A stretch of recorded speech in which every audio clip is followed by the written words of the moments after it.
Okay, in this video, I'm going to show you how to create a pie chart that shows the percentage composition of the universe, but only showing the six elements that make up most of the universe. Okay, so I've got the periodic table data on the screen. The first thing that I need to do is I need to reorganize that spreadsheet so that I've got the elements in order from the most common element in the universe to the least common element in the universe. So what I'm going to do is I'm first of all selecting the data tab. So that's a data tab at the top there. And then I'm clicking on sort. The sort key looks, it's got ZA and AZ. Okay. And a new menu opens, which I realize you cannot see that menu on your screen, unfortunately.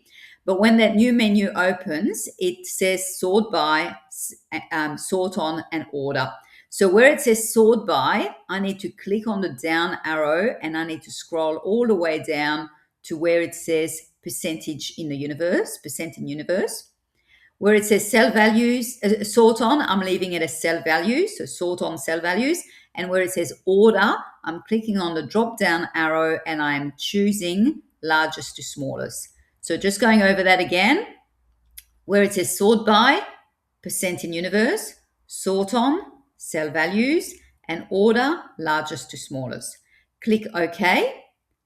The spreadsheet has now been reorganized so that we've got the elements listed in order of how common those elements are in the universe. So hydrogen is at the top because that is the element that is the most common element in the universe, followed by helium, oxygen, etc. Okay. Now I could try and fit all of that in the one pie chart, but there are so many elements that the key would take up all the space. And most of the elements make up such a small portion of the universe that it's going to be a really, really thin sliver and it's not really worthwhile showing them at all. So instead, I'm just going to show the top six. So what I'm going to do is I'm going to highlight the top six elements, so down to iron. Then I'm holding the control key and I'm highlighting the percentage for those elements. And then I'm going to click on insert and I choose the pie chart, which looks like this. I'm just going to choose the first option, and that's the pie chart. And I'm going to change the title to Composition of the Universe.